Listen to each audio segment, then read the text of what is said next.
Welcome back. So this is an EMDR update. Hi, I'm Sandy. I've had a couple EMDR sessions and they've always been fantastic. I've enjoyed every single one of them. I've not had a problem. They've been so insightful and so helpful in healing.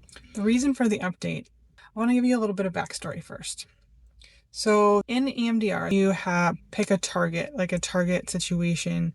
One of mine was don't set dad off. That was a message that I got a lot when I was little. That was an unwritten rule, unwritten, whatever you want to call it. But so it took a little bit. That was one. That was basically the first target. We're going to do a couple, I think we have 2 more targets. But that's currently the target that we're just finished. And I'm so glad that we finished it. So one of the things that I love with personal growth is life happens. And this is a great example. I was watching The Rookie lately, and there was an episode. If you've ever watched The Rookie, John Nolan, and then there's Selena is his first rookie. He's the TO and she's his first rookie. And I think it's either that episode that she starts or it's the second episode. I can't remember that she's in. But he made a comment that their academy training is useless in the heat of the moment. You forget everything and you have to just almost go by instinct. I can't remember the exact phrasing, but that was the gist of what they were talking about, is that you have to be aware. You have to have awareness and act. Like, it can't be something that you have to think about. You don't have time to think. It's all on instinct. It's all on reaction. It has a lot to do with personal development too. Is that in those moments of life when life gets hard or difficult, either the triggers happen and we do what we normally do, or which is the things we want to change, or we get to choose something different. So I wanted to share this with you because I thought it was profound and worth sharing. So if you haven't been a part of my channel before, I definitely, none of this makes any sense what I'm about to say. I'd recommend going to the generational trauma videos, which I'll link here. I'll link the playlist there because this will make more sense, but I'll try to give you a synopsis of it. So to make a long story short, I don't know exactly. I know my dad probably has some kind of ADHD, among other things. Borderline personality disorder might be another. Bipolar was one that could be, but underlying, there's huge narcissistic tendencies, we'll say. So, and when you grow up that way, you don't really understand that that's your whole world. I'm going to have more videos about that because I'm super unpacking that, but I want to get back to the EMDR part. That's so important and so pivotal. So we've been working on that target, don't set that off, for several months. And it's not every session.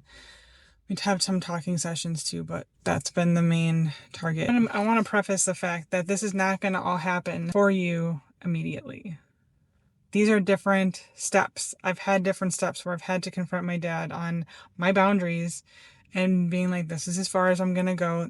And if you want my help, this is what help I'm willing to offer. I wanted to help him with my mom. My mom declined. She's got Parkinson's. She declined about a couple years ago. And I'm all about fitness, and safe movement is vital to keep longevity longer. I really thoroughly believe that. And I wanted to help preserve as much as we could for my mom, but that wasn't something, I don't even know if she's willing to do it or not. Or it wasn't a family consensus, put it that way. So why this is important to understand. My dad is type 2 diabetic, and he has always not really cared. He does take his medicine, but that could be an issue too with the ADHD. But again, none of it was diagnosed. I only say that because I have some of those same tendencies with the ADHD of forgetting to take certain my supplements, or I forget if I took them. Not always, but it's different if you're diabetic. That's something that needs to be a priority. So, I'm not saying that mine isn't, but if I don't take my supplements, my 1 dose of supplements in the morning, if I forget, that's usually when I forget, it's not going to be life-threatening. I won't end up in the emergency room, put it that way. To summarize, my dad decided that he was going to be the sole caregiver of my mom because he refuses to treat me with respect. When I say respect, I will not be sworn at. I will not be yelled at for things that I haven't not done.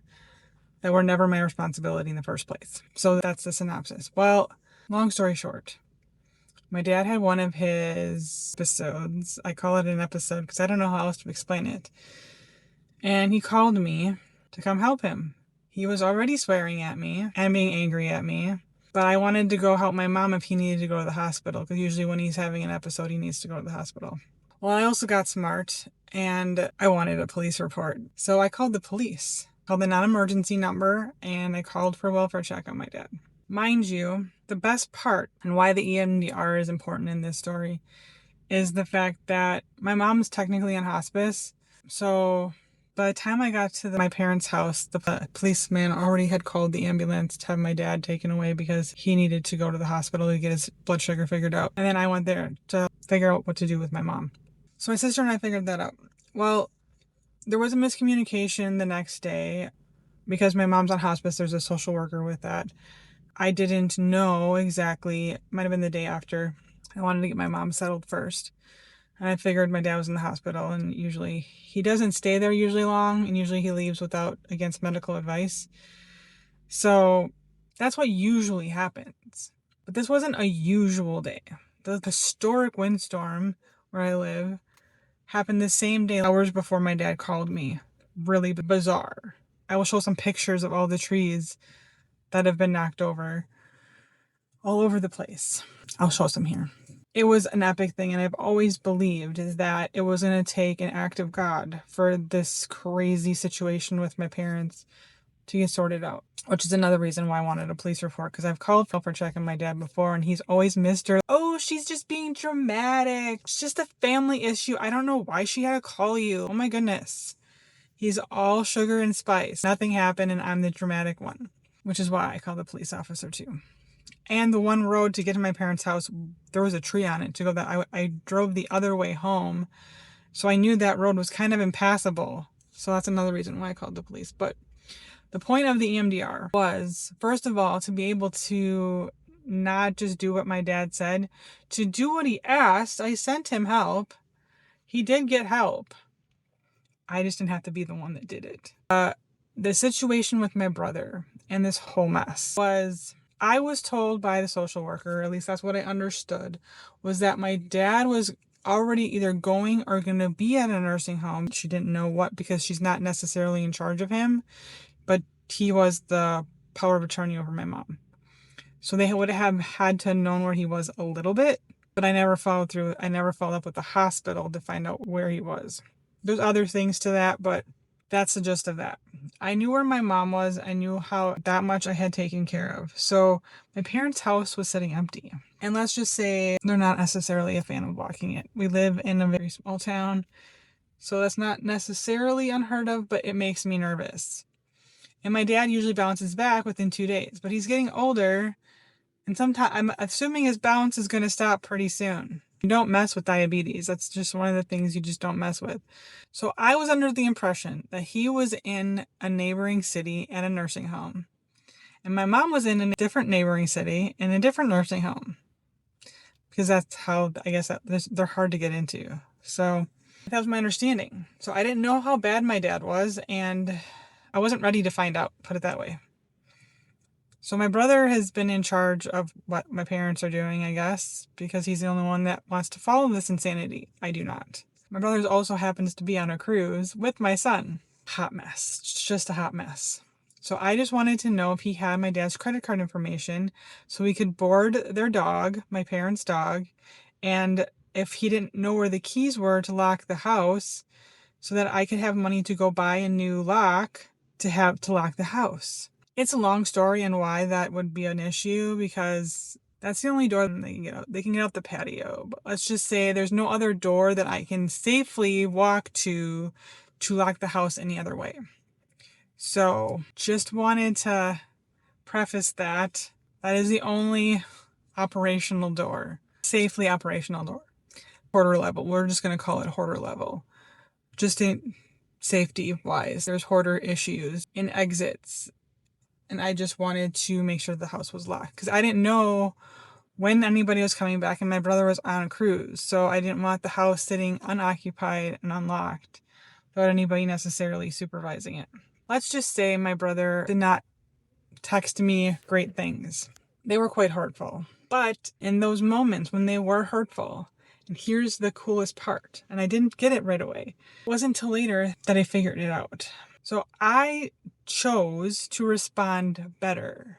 I didn't feed into his calling me lazy. I didn't feed into any of the things that he was saying that weren't true. And I wasn't going to go near that house because I know that if I try to do anything, if they catch me on camera even walking into the house, they're going to accuse me of anything that's missing.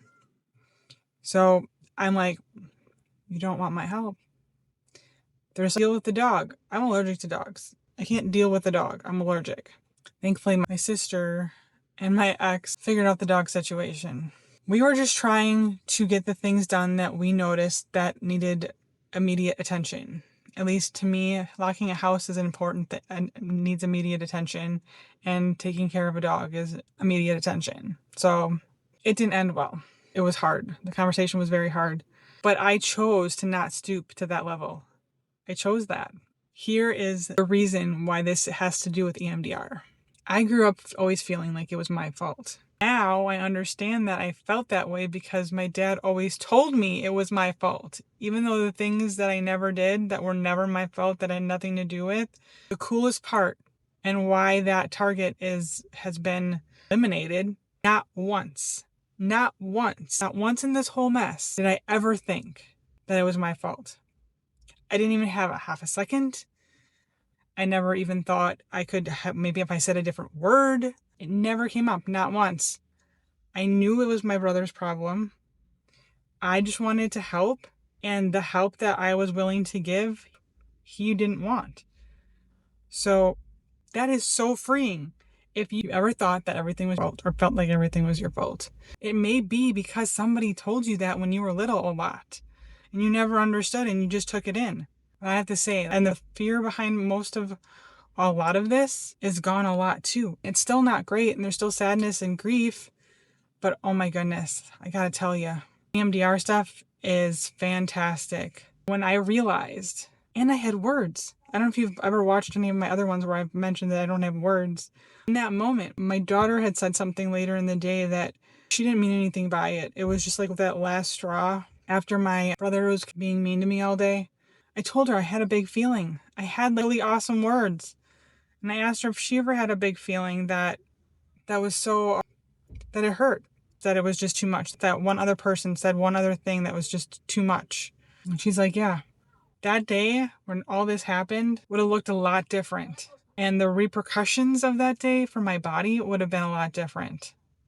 If I hadn't been doing the work and been working on this EMDR and that target. If you've ever had days like that where you just are being the bigger person and not feeding into somebody else's negativity, we'll put it that way. Comment below if this helps, or if you have any questions about EMDR. I have been finding it fascinating and amazing. It has been helping me so much. If you'd like to watch the next video, click here.